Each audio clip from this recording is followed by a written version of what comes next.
Ooh, good one. Perfect. Welcome. Welcome.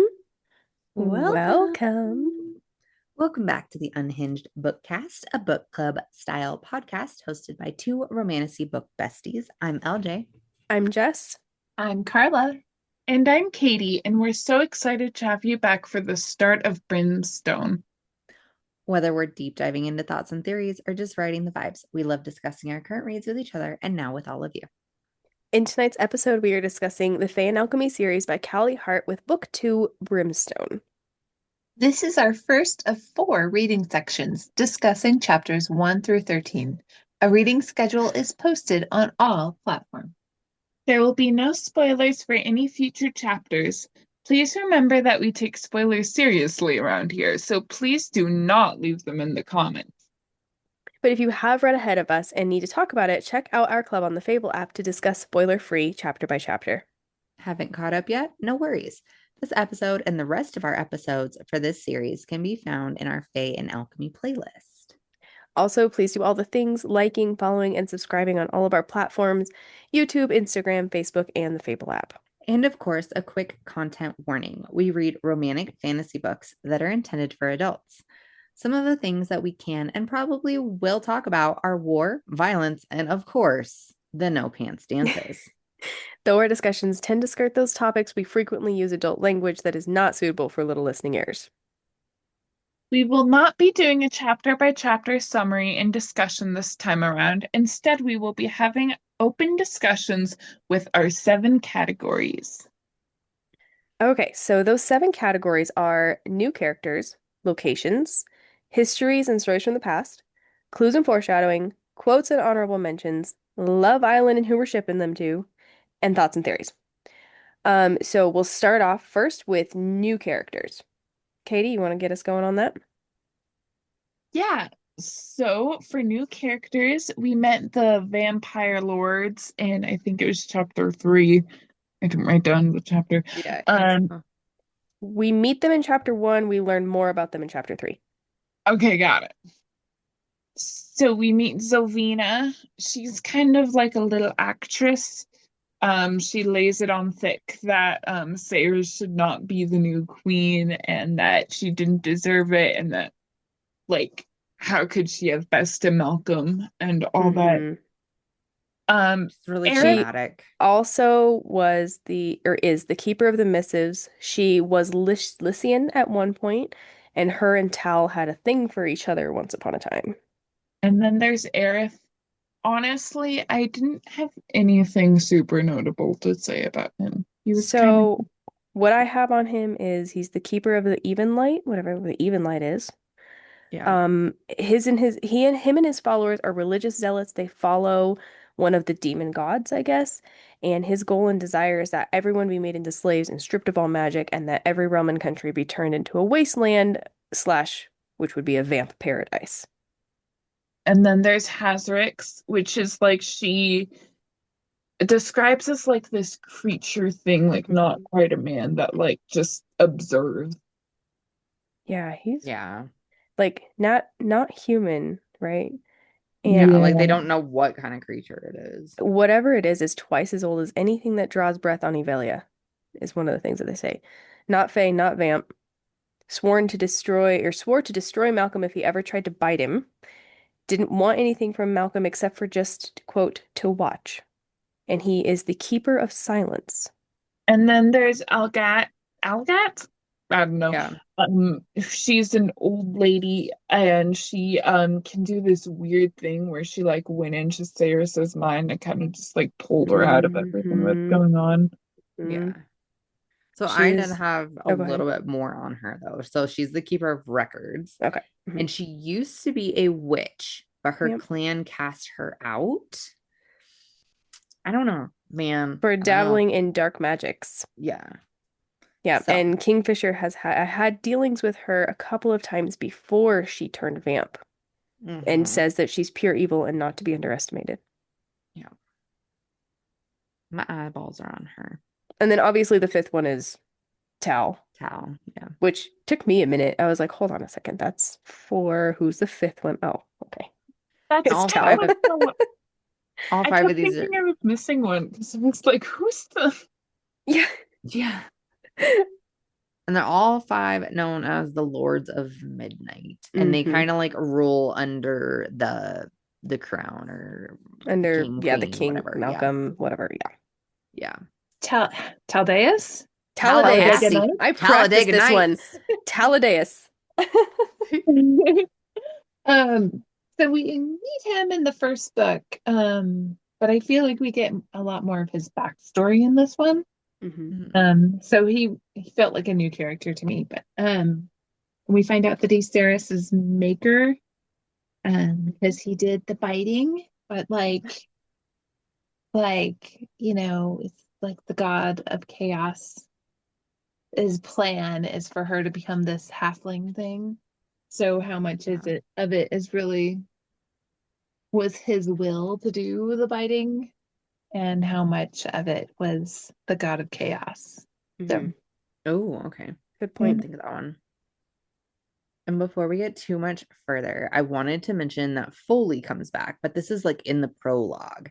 Hmm. And Fisher's talking about how he's like been looking for him to be, or maybe he's talking with Lorith. Maybe this is the first chapter, I can't remember, but they've been looking for Foley because, well, in this section, Taladeus also bit and saved Foley and made him Hmm. one of his, or what sired him. I don't know. Some of He'd these be one words of are his weird. children. He's one of He would his be one of, children. You're right. Yeah. yeah, And so they're looking for Foley. They're expecting Foley to be there somewhere. So I'm waiting for Foley to pop up too. totally. Um and then okay, so in this like meeting or whatever that they had, I can't remember what they called them, but there were like these high blood royals, something like that. High bloods. Yeah, that had these like red dragons on either their clothes or cloaks or whatever. Ooh, I missed So that. I just wanted to mention it in characters just Yeah. because it's interesting. So then we Do you also happen to remember which of the high which court which of the five vamp lords lords of midnight that those people belong to? I don't know, but it's in chapter 3, and I don't know if this is like I wrote it in wrong or auto corrected it or something, Hmm. but it says Aerith Rip, and then it says High Bloods, red blood dragons on their clothes. Mm-hmm. So I don't know what I put after that. And I know it was like literally a line, but I think this was Okay. when they were all kind of starting to kind of get dramatic and feisty. Hmm. So, Hmm. and then, so we also should definitely talk about these new feeders. So the new feeders Yeah. that are Super feeders. That's basically, what I've been calling them. yeah, super Super feeders. feeders. They're absorbing power. And they will not die. Even after they beheaded him, they would not die, which I thought was really so interesting. Hmm. creepy. And Super then, creepy. yeah, and then like later, Carrion points out that they are Zilvaran slaves, and they Hmm. notice the little like tattoo or whatever that the one The has behind her sterilization ear. tattoo. Hmm. Yeah, and they have rounded ears or whatever. Yeah. So once again, Carrion pointing out the obvious, which is pretty funny actually. Very on Um, character. Like, how does everybody else not notice? They don't have the scary pointy ears and the they're like rounded, smaller. yeah, That's kind of and what I I thought. feel like I feel like they're so caught up in trying to fix the problem that they miss what was right in front of their face, and that's exactly what Carry On is perfect for. Is that's Yes. true. what's right in front of us? Like, what's the easy thing here? Yeah. Yeah. Then the next new character that I noticed was Eldina. Hmm. And Eldina is speaking to Saris through Everlane. Everlane is still like knocked out. She hasn't woken up yet. Well, what And Eldina says is she's still in the shadows. Eldina can't see Everlane or something like that, which is interesting too. yes, because she's coming from within her body somehow. Um, and so she's speaking to Saris and telling her to look for some secret book, but not to tell Fisher about this book. So her soul has just apparently been chilling out all this time. Um, Right. Because so she yeah, ends up it's telling crazy. to Dallas about it later, right? And he's like, Tell her oh, it that's is when at he the mentions last that chapter. How 'Cause I that didn't yeah, read works, it. yeah. that because he's like asking like where's she like talking to you and stuff like that. Because like I guess there's the shades, which are trapped echoes of one's soul. Hmm. And so it's obviously not that because she's not just like repeating just like things that have happened or whatever. So the thing is, her soul has intentionally stayed here. And after Jess's comment, I was thinking, wasn't Onyx in the room? Hmm. And not bothered at all, sleeping at their feet when all this commotion was going on. Again, I feel like Uh, this is clues and foreshadowing. I have it lots of is, stuff on this. but So and we can keep Adina, going into it. But Adina is Kingfisher's mom. That was confirmed, and that's as far as like her character goes. That's who she is. And we'll talk more and more about her, I think, later. okay. Well, I have one more new character, unless you guys have anything else, and then we can Mm-mm. keep moving on. But so I have Varath Saha, which is what we're just gonna pretend it is because Shaw. I'm not sure. But this Vorith is Shaw. yeah, Vorith. Vorith Shaw. Vorith. I don't Okay. know. Okay, Sure. we'll go with that one. But it's Carrion's former business partner. The Vault And it is, Breaker. yes. And it is the person who ran away from Kingfisher because he made eye contact with Kingfisher, and he's the Yeah. person that is running away at our last, like where we Yep. finished off for this chapter section. So I'm Yeah. like, he's obviously Oh, important. It's a good Um, cliffhanger to end on, I feel it like. was such a big cliffhanger. I'm like, how did you know to end I on this don't know. chapter? I don't know. Like sometimes it happens really good and sometimes it doesn't. But I tell Hmm. you, I just go, okay, this is how many pages we're reading in each section. And I go, chapter Wow. this one. And then I say, we're good. Yeah, when we Wow. did the Spark series, or when we did the whatever, the Everflame series, Everflame. Yeah. I swear every single chapter chunk that Leslie pulled out, like we ended on a massive cliffhanger every She single was like, you time. read ahead. I'm like, I did not. Yeah, it was like you did that on purpose. It was so cool though. All right. Well, then let's move on to location, location, location, also known as map rants. This is the Hmm. setting, where we are, where we're traveling, that kind of thing. So I did look at the map this time, like, and yeah, I don't usually look at the map, but I did pay more attention after your map rant for the last one, and I feel like it's a lot more in depth. Yes, Hmm. that is what I noticed. I was like, this map is fantastic.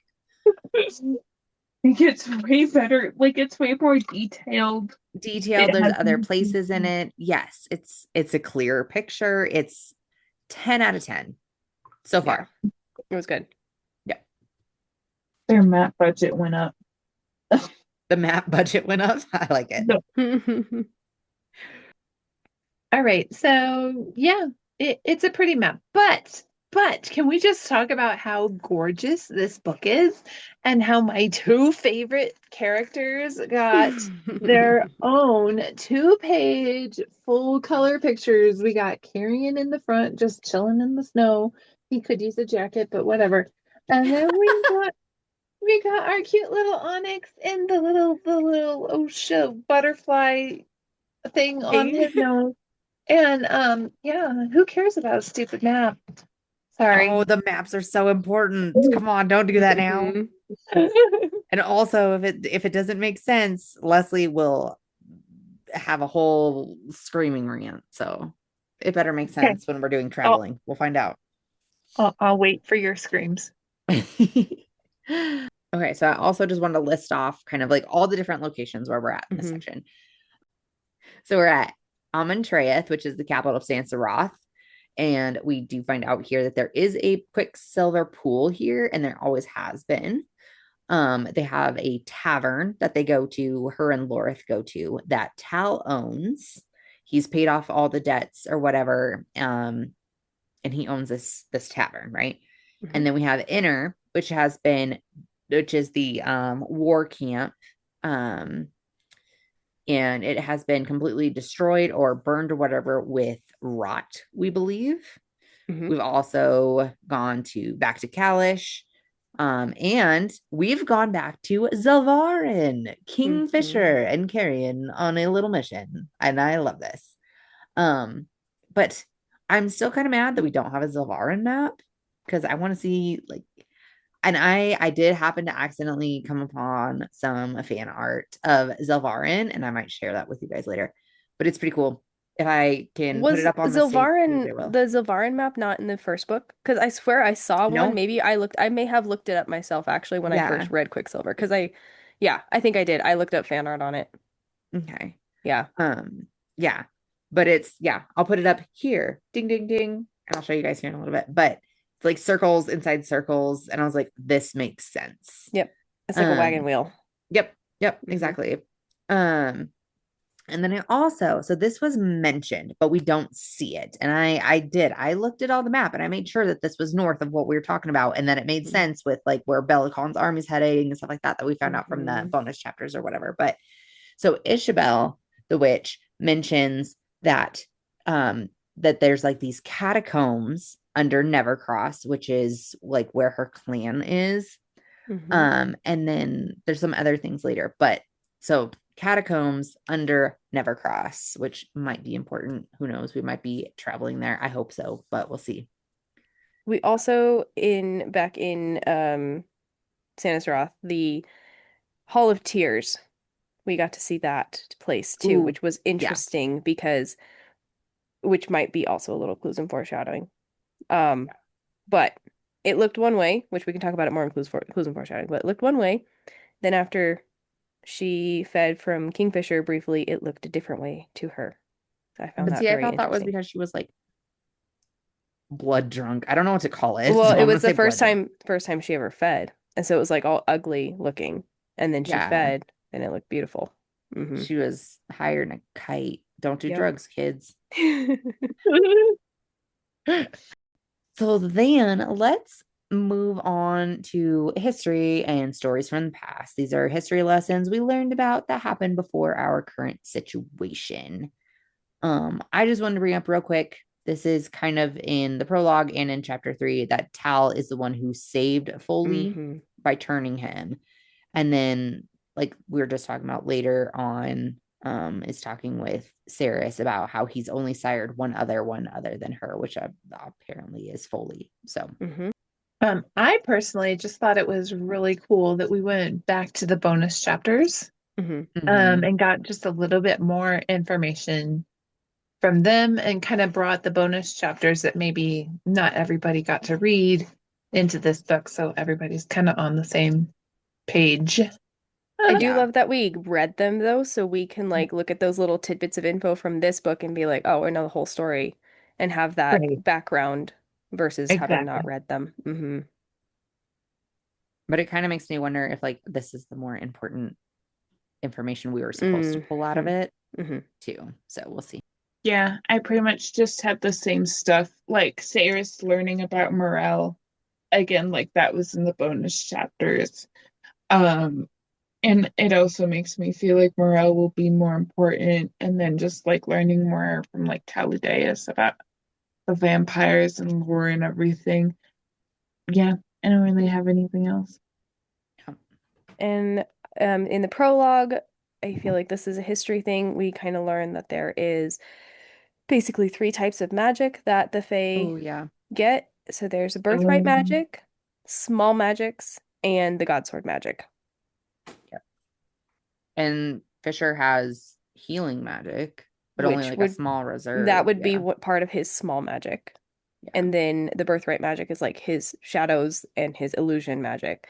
And then the sword magic I thought was the shadows, which I felt like there was some inconsistencies, honestly, because I felt like we've been told before that the shadows came from it, that's his sword magic, but then he also talks about the shadows and smoke being, or the smoke magic being the god sword magic.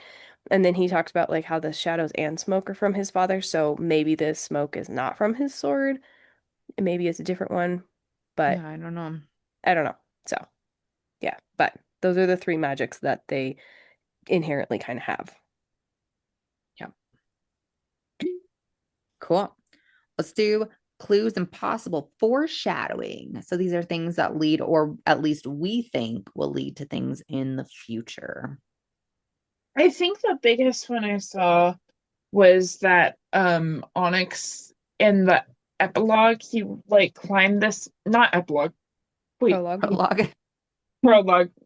Katie skipped ahead. It's cool. Sorry guys, I'm at the end.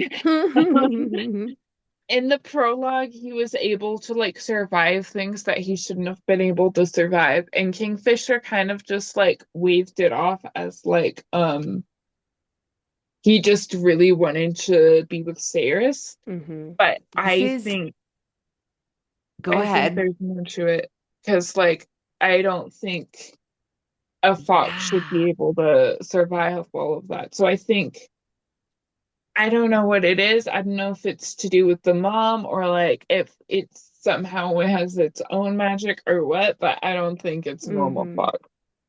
Hold that thought for 1 second because we are about to get into a small map, right? I promise it won't be long, but okay. Yeah. Okay, open your book.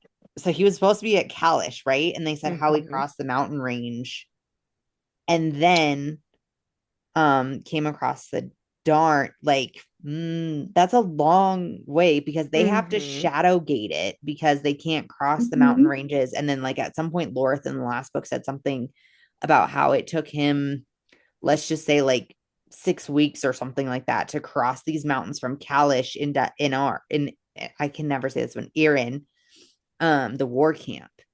Inner. So for um Onyx to go that far, because this is only like a week maybe between when they left him at Kalish before they went through the shadow gate, right? To go like up through the kitchen table. So this is like less than that. So this fox was literally running for at least a week when it would have taken, let's say, Laura, I don't remember what he said, but like 6 weeks or something like that to cross those mountains, the Omnamaran mountains. Yeah. So Interesting. there's Yeah. no way. I don't think that it was simply he wanted to see her. There's no way. So I don't there's think there's that's magic in normal. Onyx of some Mhm. way, or 100%. uh-huh. Okay. Yeah. Okay. Sorry, I didn't mean to take over your thought for a second, but No, I appreciate the taking over. the only one I really had is that okay, well technically I kind of had two. But so my one like really big one is when Isabel the witch that is helping Talana uh take whatever they're doing with Everlyn, right? Mhm. She's talking because they're talking about they're looking for a book or something about I think sealing the runes. And um they were talking about okay, well would the library would the witches have like books on this or something like that? And she said only she says probably not. And then he says something about how well what about the catacombs? But then she's like, okay, he shouldn't know about the catacombs that are under wherever it is. I can't remember off the top of my head. Um and so she says something like nobody would want to experience or see those experiences or something like that. Um I but yeah, that's all have I had for clues and possible I foreshadowing. have the I have what she says about that if you want me to read it real quick. Yeah, go for it. Okay. So, okay, Kingfisher and Isabel are talking. He says, and your histories are kept there, Fisher added, in the catacombs below the city. The redhead witch scowled, implying that Kingfisher wasn't supposed to know this. Our histories are exactly that, ours. There are no records of the alchemist or their practices below Nevercross, and even if there were, she said, holding up a finger and cutting Fisher off before he could interrupt her, only guild witches are allowed down into the catacombs. I couldn't let you access those death chambers even if I wanted to, and I don't. There are secrets down there that should never be experienced by outsiders. Experienced? That was a strange way of wording it. Isabel nodded. The catacombs are unearthly. I wouldn't even go down there unless I had no other choice. And we do have other choices, so until we have exhausted all of them, it would be foolish to even think about petitioning for access. Mm-hmm. Mm-hmm. Yeah. Huh? Anyway, So I think that was a big one. We're totally going to see. These We are going to experiences, see whatever the else we're, catacombs at some point. yes, we Oh, better. absolutely. That was my We first better. thought. As soon as she started talking about it, I'm like, yep, that's where we're going to go As Uh, soon as eventually. they're like, we have this is like a last resort, I'm like, they're definitely gonna do that. Hmm. Yep. these witches are insanely interesting to me right now. Very. Okay. I have a ton of notes on clues and foreshadowing. I threw this all in here at the last minute because I finished reading at the last minute, literally the last minute. So I probably won't go through exactly everything, but starting in the prologue, I'm always on the lookout for like different magics and how they could possibly come into play later. So, starting in the prologue, Kingfisher can sense and read people's emotions off the blood running in their veins, which I found interesting. And I think he's for sure going to use that more later. Um, and then there was a quote in the prologue. I don't remember who was speaking or where the context is here, but the quote was, "It has already been seen. The San Azerothian court will fall with her, being Ceres, in it." Mm-hmm. Also going to come into play later, I believe. I believe that is. So he goes to go kill the vampire that's trying to kill him in the prologue. Okay. And that's what the Yeah, yeah, yeah, vampire yeah, yeah. says before he Yep. kills the vampire. Yep. That is, you're Mhm. right. You're right. Okay, then in chapter one, we find out that Ceres is immune to both silver and iron, and could be from her alchemical abilities, but it's most likely because she's got the two different magics probably fighting against each other. So half Fae, Or half she's Vamp. something totally different or whatever. She is something totally different. So she does not have the effects of the silver and iron that the Vamps can't do silver, the Fae can't do iron. So she's good with both of those. Um, chapter two. So this is what I was talking about earlier when we were talking about characters. So when Ceres drinks from Kingfisher to calm the vampires down and all everything, because they're like, she has to drink, she has to know what that feels like. She can't be one of us unless she feeds. So Peer she pressure. does. What's that? Peer pressure. I know That's that what part I'm thinking. frustrated me a little bit because I'm like, just don't give in. But at the same time, he's like, it's a small thing, whatever, it'll make him calm down.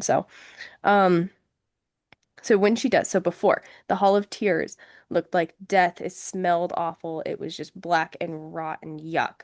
Then she drinks for the first time, and then all of a sudden she notices that the Hall of Tears is beautiful. It's got portraits and flowers, and it's light and wonderful, which I think is important because I believe that I think she's going to fall into this for a little bit anyway, this vamp way of life. And it's going to have its pull on Mhm. her. And that See, she realizes that it is beautiful in their eyes, which I don't love. that could be too, but I could have swore it was something like they said, like it is. It's like getting high for them or something like that. And Yeah. that's just Hmm. ecstasy for them, basically. But But I think that's also why they wanted her to drink because they're like, she can't ever understand unless she does. And then she does. And like, in a way, she does understand. And I think it's going to lead to some internal turmoil for her down the road. it could, yeah. I'm not saying I agree or disagree or whatever. I'm Yeah. just saying, yeah, that's just how I took it. Yeah. Okay. Um, chapter three, another magic watch thing. We find out that Taladeus is very powerful, but that he never flaunts it. He's quite humble about his powers. But he is able to manipulate most liquids except the quicksilver. And another thing in chapter three, Quick or Kingfisher and Aerith. Aerith is the Lord of Midnight that Kingfisher kills. So Mhm. right before he dies, he tells Kingfisher that they have different gods. Also found Yeah. interesting because I feel like, what if the vamps do have sort of their own gods? Maybe they're real. Maybe So that's going to come into yeah, play. I have this in quotes and honorable Go for it. mentions, but we'll just bring it up right Oh, now. okay. It says, yeah, you fool, we have different gods. And then my thought was dragons. Dragons. Maybe. Maybe. Oh, yeah. So Good yep, thought. that's Mm-hmm. yeah. I just wanted to put it just because you brought it up. But Yeah. Well, And doesn't the witch also say that later? In a maybe. later maybe, chapter that yeah. they have Oh yeah, Oh, they Isabel's have usually, talking. their own gods, huh? yeah. Yeah, Isabel's talking about how Yes. they have different gods. That's Yeah. true. Hmm. So who's to say that, the ones that Kingfisher and Ceres have seen and been with are the only gods? We'll Or they're see. not gods, but Or not. I think our past Mm. series has I us a little I jaded towards the don't worry. gods. I've got my thoughts and theories ready for you guys, so don't worry. Okay. All right. So we talked about this a little bit already, but I won't bring it up too much. But yeah, how Tal was the one who I felt this belonged in clues and foreshadowing that Tal was the one who turned fully Vamp Hmm. out of kindness to Kingfisher instead of letting him turn into a feeder because that's what was he was turning or going for. Um, what I found interesting though is they keep bringing Foley up. He should be in Amontreath, but he has not been found yet. He should be there. I think it's definitely a clues and foreshadowing. I think he's going to be a big player down the road here. And also, Foley's grandfather was one of the last alchemists. So, like, we have to find him because his grandfather was one of the last alchemists. So now they're like, we need information on the alchemy thing with the ruins. So they need to find him because he probably has some of the most recent knowledge on alchemy or only knowledge. Okay, chapter 7. They lots of conversation about them possibly having a wedding and all this at their big like reunion dinner. And they're both like, we don't need a wedding. Later they talk about it, Kingfisher and Ceres, and Kingfisher's like, it's not that I don't want a wedding, but wedding ceremonies are very sacred in the Fae culture. And the main reason for that is because the biggest part of the wedding ceremony is the couples give each other their true names. And it's not that he doesn't trust her with his true name, it's the fact that he does not know his true name. They're supposed to find their true names out on their 14th birthday, but his mom and dad were both gone by that time, so he never learned it. So he's like, I That's literally so crazy. cannot share that with you Mhm. because I don't know it. So, I don't know my name. but you think about the bonus chapters, and his mom was like, guard your true name, your life depends on it. Almost like he know, like, why wouldn't she take that time to be like, hey, this is your true name? You don't Yeah, know that's your name. true. So he's gonna at some point find out his name. Yeah. Chapter 8, we find out quick little bit that Taladeus was supposed to become a part of the pack, the Mhm. Lupoprelia, but he chose death instead, is what they said. So they make it sound like Yeah, it I was chose his to go with choice. Malcolm. Yep. Yep, yep, And Ren really doesn't trust him because of that. right. Now I'm curious to find out more on that and his history. And the super feeders, they spread rot, the rot, which is a big part of, I think, this book is going to Or be. don't they think they do? They don't know if they do, but I they think think in they this do. chapter we find out for sure that they spread the rot because this is where they're like tied to the trees and this rot is just spilling out over everything. The camp, everything is just destroyed by this rot and it's just traveling. And that's where they're also talking to Isabel about how we need to find the books because this is going to become your problem at some point. The rot doesn't care about the mountains or the darns or any of that kind of stuff. Like this is eventually going to become your problem. So we might need to go into the catacombs. Okay, so then chapter 9, we talked about the book a little bit already, but basically, when Adina is in Everlane's body, she tells her that the only way to stop the rot is to find this small book, blue with a butterfly, says it's under lots of stars. It's under the stars, but also says it's in the library. So, a little clue onto how we're going to find the book. Mm-hmm. And then the runes. I found the runes super interesting because it's just the alchemical runes on her hands that freak out. And this is the first time that it happens. And then this is where she's like, you need to seal them. Yep. But she doesn't get a chance to tell her what's going to happen if she doesn't. Of course, it ends with Of that. course not. Seal them, Ceres. If you do not, dot, dot, dot, dot. And that's how that chapter ended. Yep. Another cliffhanger. Another cliffhanger. Another Chapter clip. 10. Carrion does not remember Kingfisher's father or pretty much anything from his early years before he went to Zilvarin. Mm-hmm. Yeah, that was crazy. He wasn't even Isn't sure how that? old he was. Like, and they talk about how the Yeah, time, like, is different, how Kingfisher's like, it's I think I different. know why, because when I was with the gods, they say how time is different there and stuff. So maybe time kind of stopped or, went backwards or something. But I think Carrion is a lot older than he thinks he is. And does he not remember because they have the ability to kind of like keep people's memories. And so is that why? Does someone have his memories and can they be restored? I'm sure they probably will at some point. See, I don't know, because I was thinking about that because he in the first book talks about how he remembers um like the lady or whatever that's there. He's like, yeah, that was a childhood friend, and then she Mm-hmm. became like my age, and then I watched her grow older. It's the lady that teaches him the book, Mm-hmm. Mm-hmm. the book Mm-hmm. that he knows from front to back. And then there's several times even in here where he's reading a book, I noticed that but Carrion's it doesn't always say reading. Carrion's Mm-hmm. always reading something, Yep. which it could just be character or whatever. But my I thought think there's is more he to it. playing stupid, which I think he is. I think I he's think so. playing stupid. And he I'm knows. more on that train too. Yeah. Mm-hmm. That he knows he's got some secrets he has to hold close for at least right now. Yep. Yep. Yep. And then chapter 12, we learn that there is five Lords of Midnight. But in chapter 12, we learn that there has to be. That's what Tal says is Mm-hmm. there has to be five. We don't know why there has to be five, but there has to be five of them. So now Tal has to figure out how to get another fifth one in there. Who's it Yeah. going to be? Well, that was another conversation that was just kind of shut off real quick. Well, that's not your problem right now, or whatever. Mm-hmm. Or that's not Yeah. for you to worry about right now, or something like Yep. that. Yeah. Yep. Okay, and so then you guys were already talking about Onyx a little bit, and I kind of kept my mouth shut because I wanted to talk about it a little bit here in Clues and Foreshadowing because the part where they talk about how Adina would have had to choose by sheer force of will that she stay behind in that realm, and it would have been torture for Mm-hmm. her.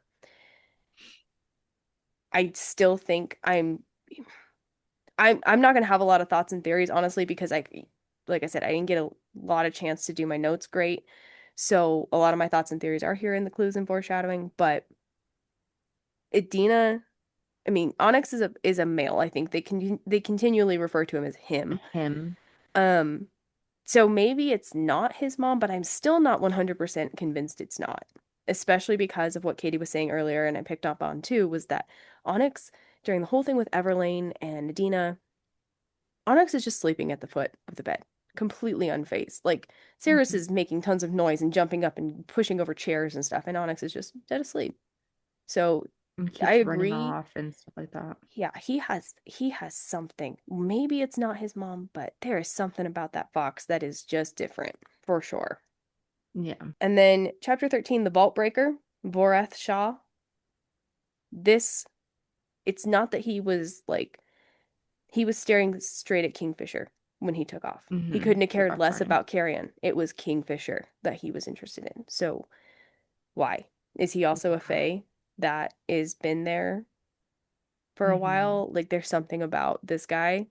Obviously, it ended on a cliffhanger here, so we will find out in the next episode, I'm sure. Yep.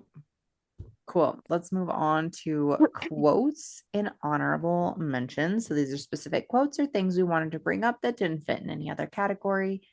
And like I said, I had that you fool, we have different gods. Mm, And this was done by the vampire guy in chapter 3 and then again by Isabel later. mm-hmm, mm-hmm. Um, and I'm like, I have thoughts and theories, but that's what I'm saying. And then just in the prologue, when I think it's Carrion goes, "What are you doing?" And Kingfisher says, "I'm saving the fucking fox." And I don't Yeah. know why, but I literally laughed out loud. I just thought this was so damn funny. It's funny because like we talked about in the last episode, it's like when, the kids get a dog and dad's like, stupid dog, I don't know, and then end up Right? Yeah. dog, dad ends up being the one that like loves the dog more than anybody else and he's snuggling with him on the couch. This is so Kingfisher and Onyx. Mm-hmm. Exactly. But I also think that there's something more about Onyx that draws Kingfisher to him, even though he doesn't want to be drawn to him. Mm-hmm. Okay, so I have on the quotes and honorable mentions in the prologue, which could also have gone in clues and foreshadowing. But Kingfisher says to Carrion, "The day you save me on the battlefield, I'll put on a dress and dance a fucking jig." which I thought was hilarious. I hope it's foreshadowing.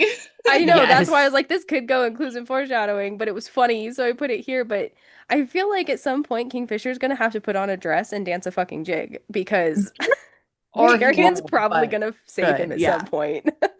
Well, and they make these dumb bet things. I know it wasn't like an official thing, but I don't know.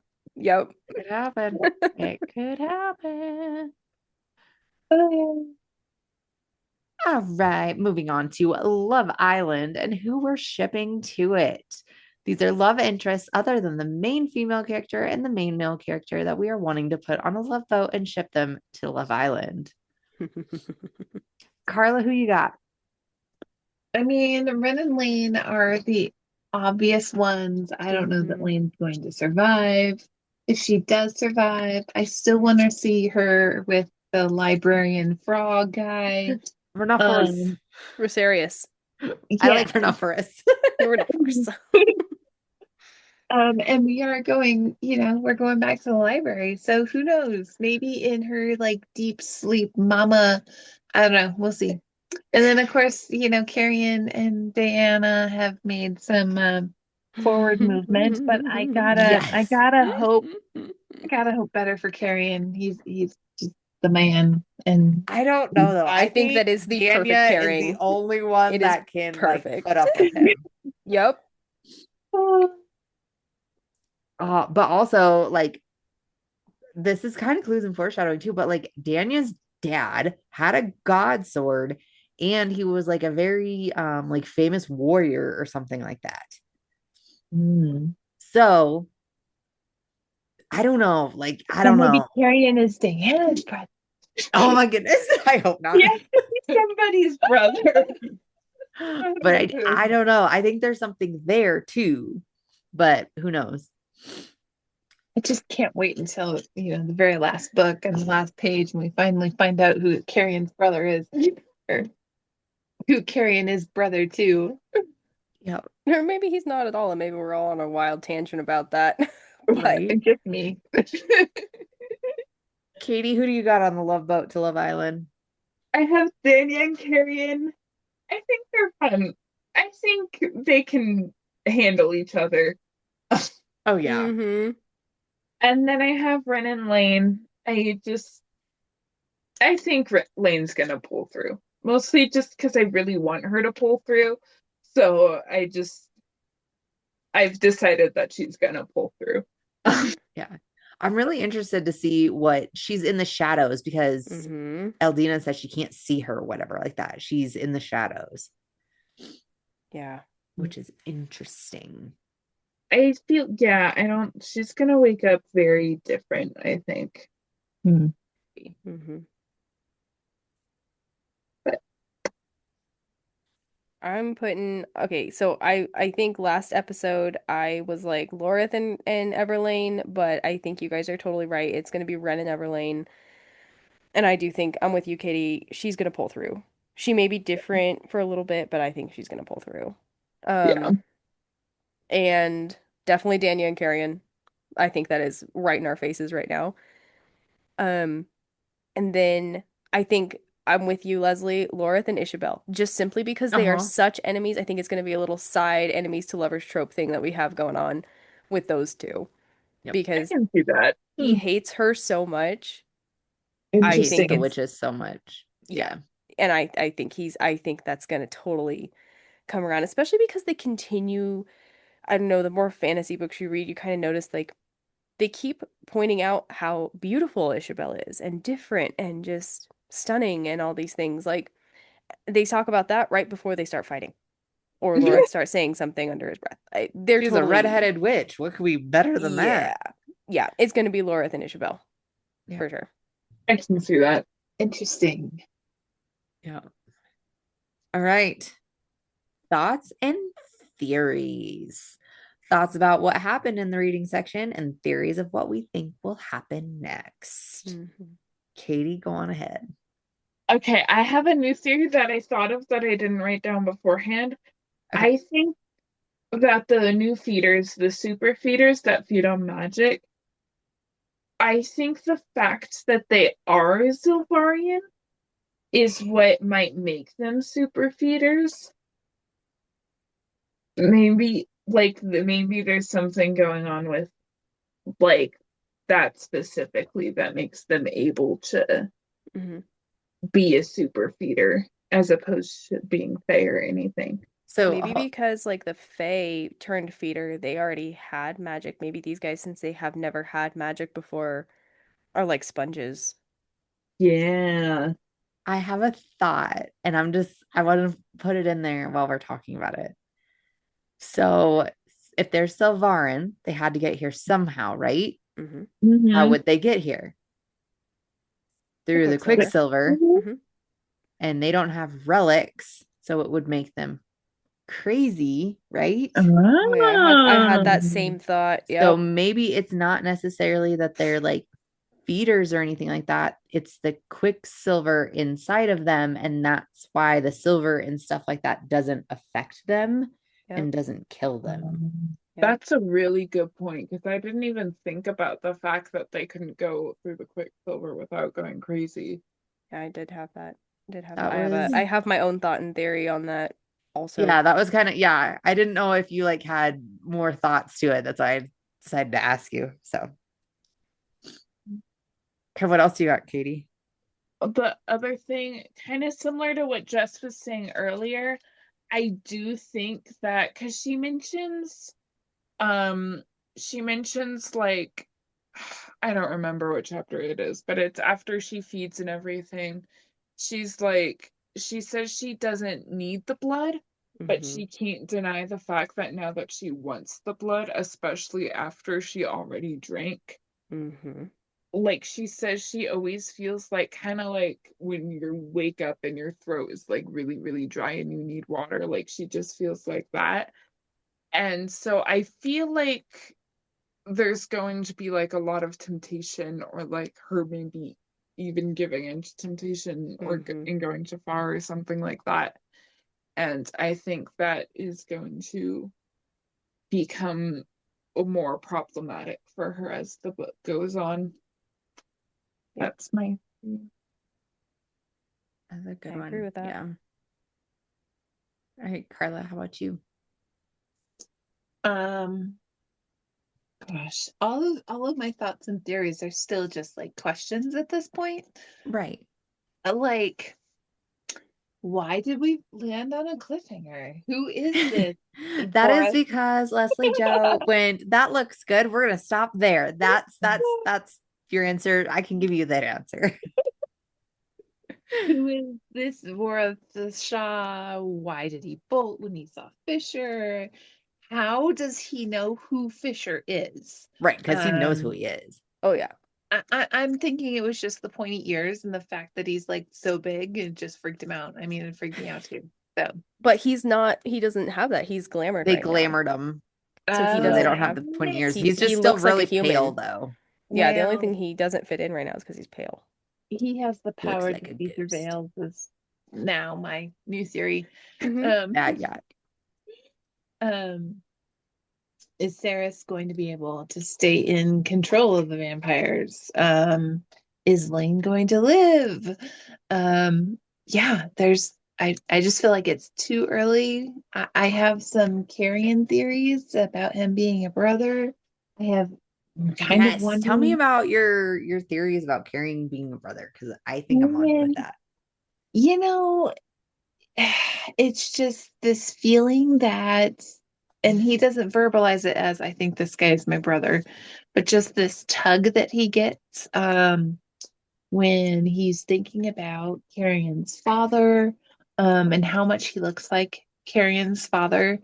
Um, and when you were talking earlier about how Carrion doesn't remember a lot of his life, and then Hmm. thinking about how much Kingfisher says he resembles his father, maybe there's some sort of memory wipe thing going on, and Carrion really is his own father.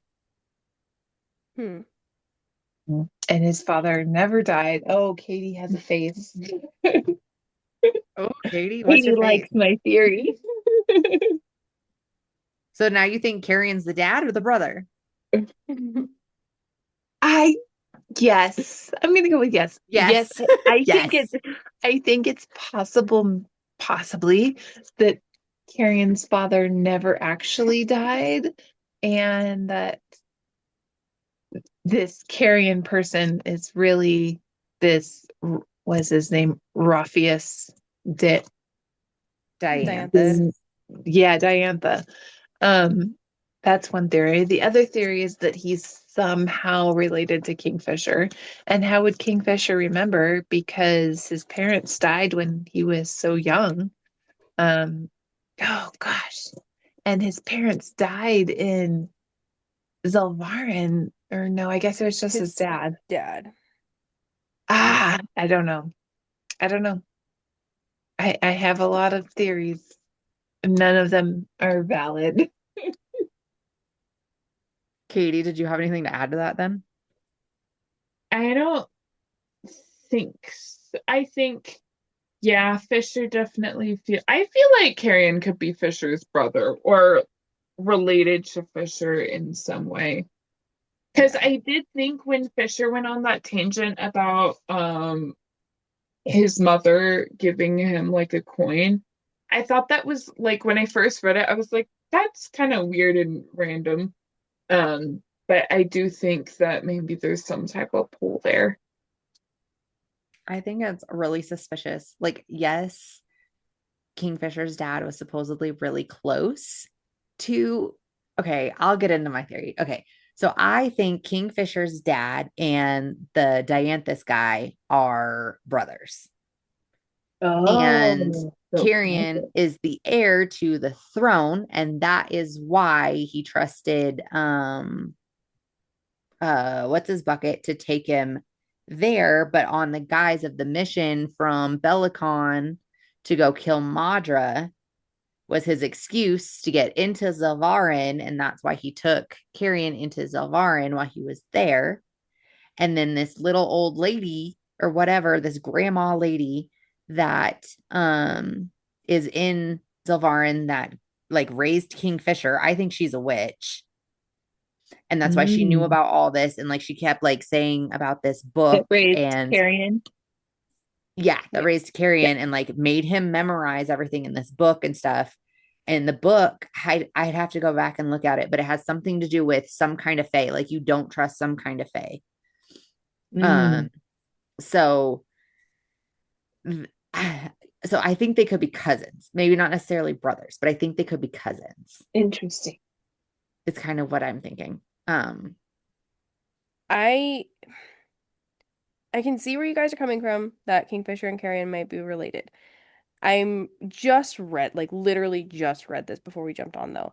And when I read this, not to poke holes in your guys' theories here, but when I read this stuff about the coin and Rorik Dianthus and all that stuff, it says how Kingfisher notices how Carrion Swift resembles his father, as in Carrion resembles his own father. So not that Kingfisher resembles Carrion's Yeah. father. Yeah. Um, and the pang, he says he has a pang in his chest, but it's right after Carrion talks about how he wants to be useful to Evelia and he wants to be useful to Saris. When he says that, that's when Kingfisher's like, I have this pang in my chest, and then he goes into, yeah, she slept with the smuggler or whatever, but she's not with him now. So I don't know. I can see the theory. Potentially they're related somehow, but I don't know if I'm personally on that train. I'm just gonna put that out there and we'll see what Yeah. happens. Um okay, my other theory, jumping off of um Katie and Leslie. So the feeders, the super feeders, I had the same thought about them coming through the Quicksilver without the relic. Mm-hmm. Okay, so that means that they would have also been infected by Quicksilver, probably, right? Because that's what happens when people go through Right. the Yeah. Quicksilver without being, They go you know, crazy or they go mad or crazy. whatever. Yeah. Yeah. And okay, so Sarah's can control the Quicksilver. So is she going to make, she's able to control the regular feeders now as being the queen, but she can't control these ones. Is she going to be able to control them because of the Quicksilver inside of them, though, because she can talk to it and she can manipulate it and make deals with it and stuff. So I think she's going to be able to maybe not fully defeat them, but at least really help in that front because she can control the Quicksilver, which I think is inside of them. Hmm. Yeah. Um, like I said, most of my thoughts and theories kind of came out in clues and foreshadowing, stuff about Onyx, all that. Like, I really don't have a whole lot more to add right now because of I already kind of talked about it. So you go ahead, Leslie. Okay. So real quick on the Onyx thing. Um, this is kind of like into your mom is Onyx theory. Mm-hmm. So mom had the illusion magic. Mm-hmm. So Mm. could she be taking her soul in that last bit of magic? Because remember how like Morel gave her last bit of magic and put it in Nimmerel? Mm-hmm. So what if mom's last little bit of illusion magic in her soul is because she's chosen to stay here and supposedly it's really painful or whatever. But like what if she's put it in and made herself this fox? And then you think about it like, okay, so the fox was there in the forge, like when we first meet Onyx in the forge, waiting for Ceres, probably knowing that she'd be there is kind of what I'm thinking. Mm-hmm. Um, and then yeah, we were talking about it earlier, but how she's or the fox is at the bedside when this like she's able to talk to her or whatever. So I'm even more on with that for Mm-hmm. sure. And then so I'm still thinking that these other gods that we're talking about are the dragons. Okay. And I think that the dragons are what's bringing the rot, like brimstone and stuff. Cause like, I don't know. Like, I think the dragons are part of, they're their own thing. Right. So I think they're like these other gods or whatever. And they're like, because it was saying about how it was all burned, not necessarily the rot, but it was all burned. Like the houses and stuff like that were burned and then there Mm-hmm. was rot coming. So I think the rot and like the burning of everything is different. I think the rot is coming from the quicksilver that's coming from the not super soldiers, super Super what are we feeders. calling them? Super Super feeders. feeders. Yep. And I think the witches are hiding the dragons in these catacombs. Um but I think that the gods that like Ceres and Kingfisher know and like have met are not actual real gods, but they're the big bads. And like you think about like the rot that's on whatever Zareth's tree, Yeah. could that not really be what he says it is? Because he's the god of chaos, supposedly. Like, what if he's Yeah. crazy? I And definitely don't trust him because he's the god of chaos. yes, but then like I had this other thought, like what if this is like some illusion magic type stuff that these I don't know. I just don't think that the gods are the gods. Does that make sense? Yeah, I agree with you on Yeah. that. Okay. That's And then Scotland. yeah. Um so I think okay, so like the rot is taking up land, right? And so I think Belicon is teaming up with the witches in the north.